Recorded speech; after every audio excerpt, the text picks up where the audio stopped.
Kia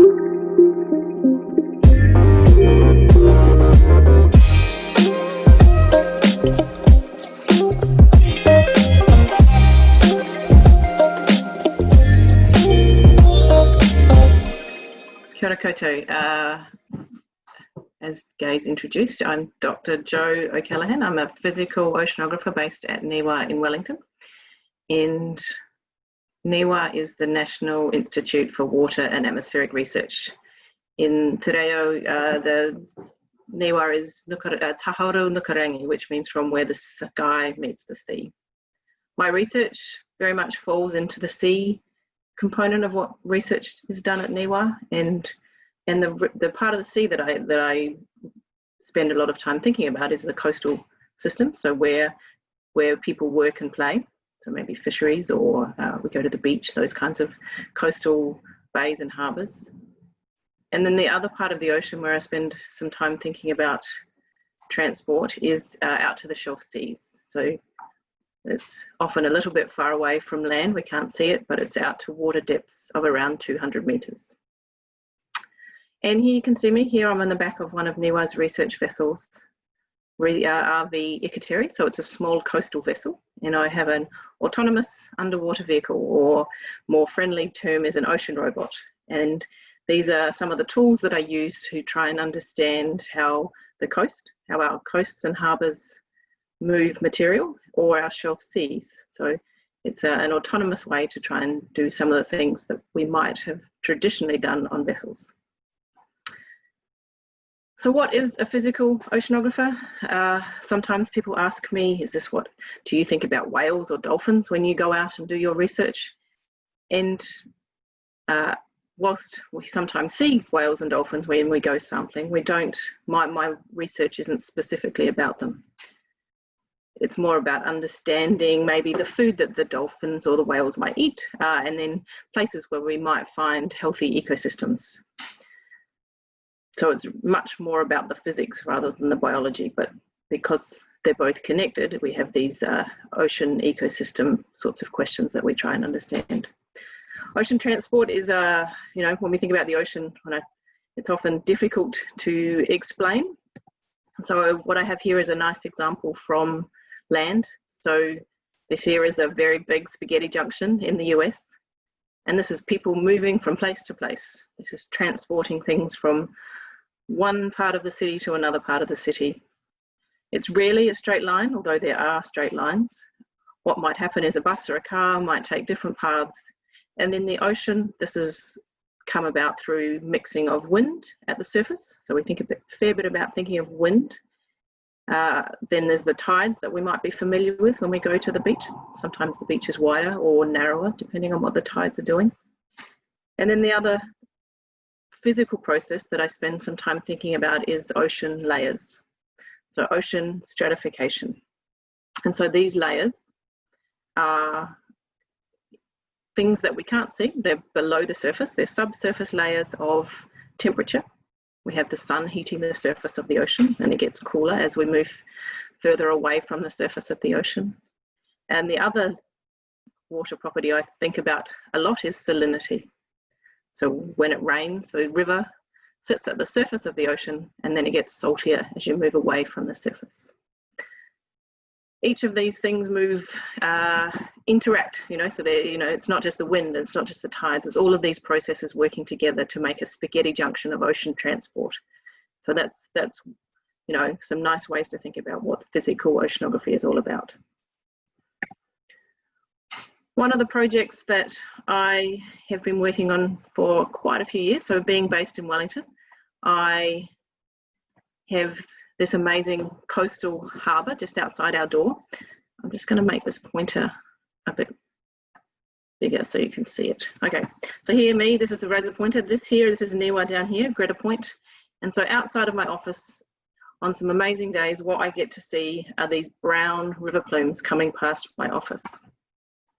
So this here, what's a river plume, I hear you say. So sometimes in Wellington, it will rain quite a lot for several days at a time, and there's these large river plumes that come into the harbour. And they come into the harbour through here. This is at the top here, this is to the north, this is the Hutt River. And the Hutt River flows through into Wellington Harbour, and its salinity is much fresher than in the harbour, and it's often carrying sediments or nutrients. And so this is a satellite image of several days of rain that's moved through the harbour. We can see, so what this river plume is, it's brown because of the mud that's come down the rivers. But what we can't see from this map is how thin or thick this river plume might be.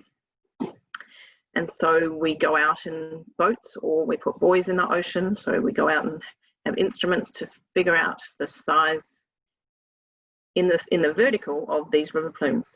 What this picture is over here, we can see this ferry coming into port. It gives us some clues about what river plumes might look like, even without any data. So this is a ferry which is making quite a nice imprint of how thin these river plumes are in Wellington Harbour. You know, they sit on the top of the harbour for only a few metres, and so this is quite a neat thing to think about with sediment. But it doesn't just stop at the exit to Wellington Harbour. These river plumes move on the top of the ocean, and they spend a lot of time changing the salinity, the turbidity, and also the ecosystems outside of the harbour. So these are some of the projects I work on. We put this data, we put these observations that I go and collect with different tools into models, and then we think about not just Wellington Harbour, but further afield. So we think about, here is Cook Strait, where there's lots of big tides, and then we've got to think about where this material might end up on the shelf seas.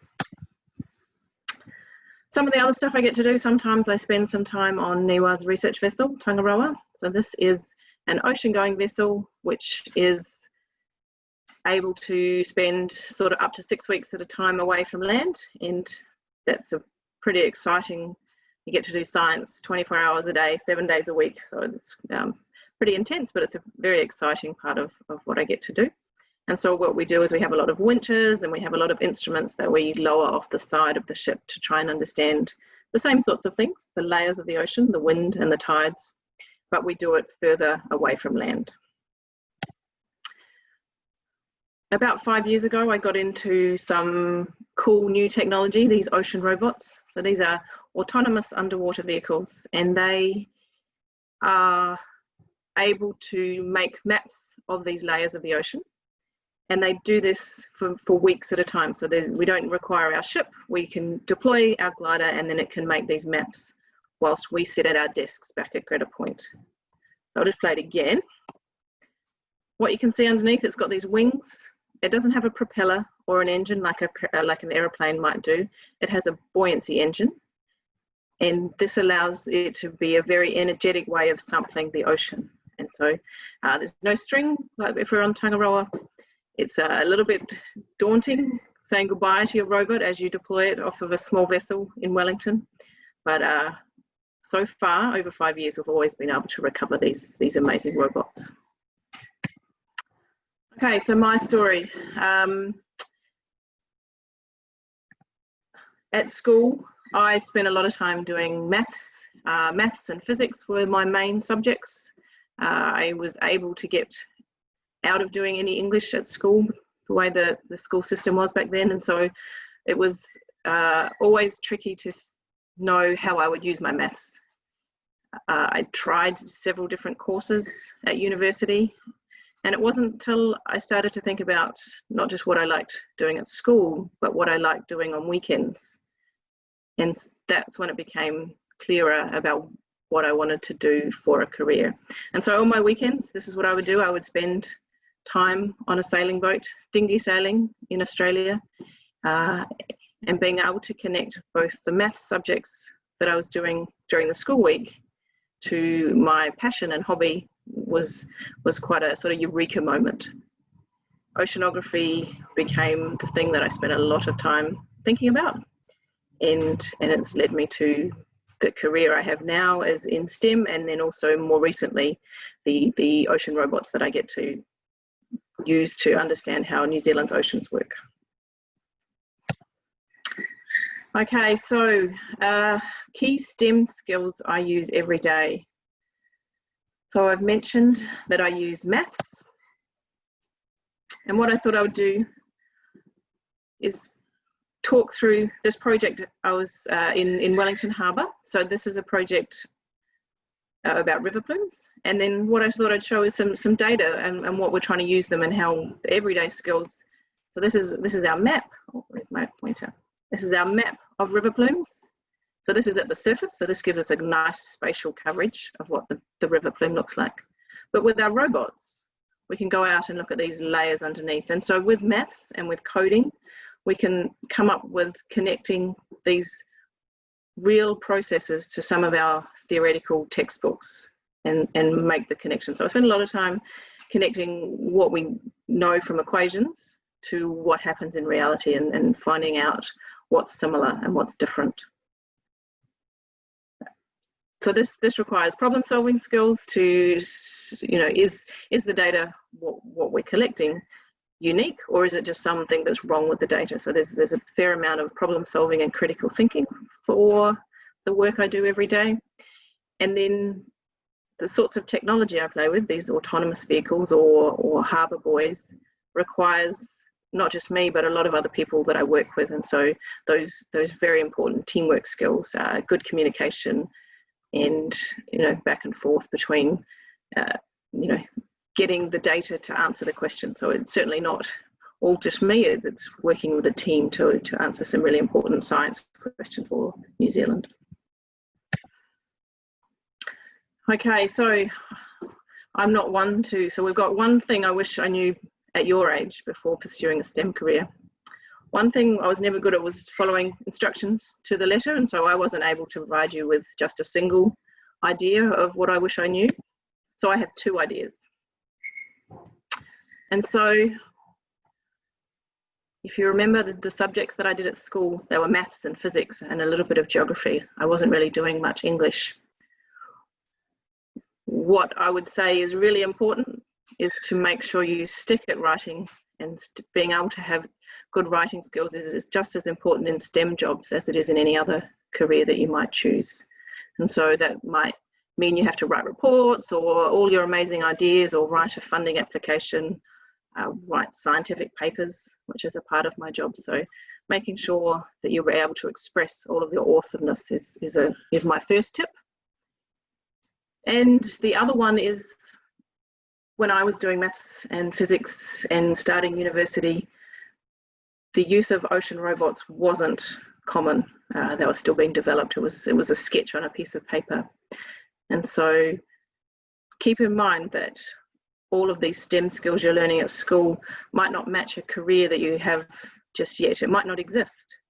And so with passion, determination, and these amazing, you know, teamwork and coding and math skills, you can make a job that fits and molds around your skills that you're developing from school through to university. So there's a lot of opportunity to craft new jobs for problems we are still trying to solve.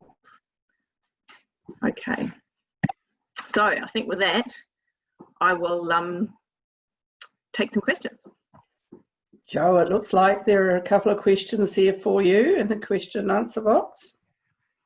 Oh, sure. Okay, so there's a question here. How often are you in the office versus being out on projects?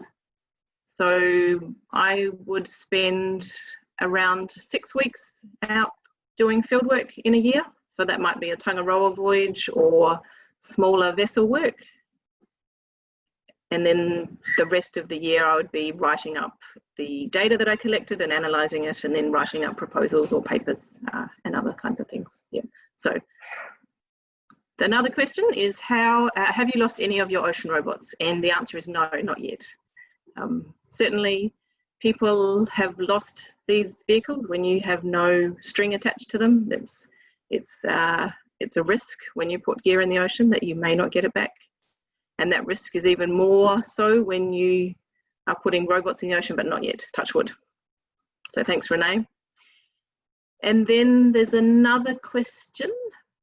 Have you been to the Chatham Islands or Antarctica for work? So I've been to, between Wellington and the Chatham Islands is the Chatham Rise.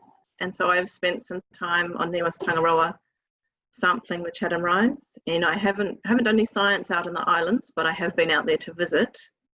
to talk about some of the science that we were doing on the Chatham Rise around seabed boundary layers, so plumes at the bottom of the ocean instead of the top.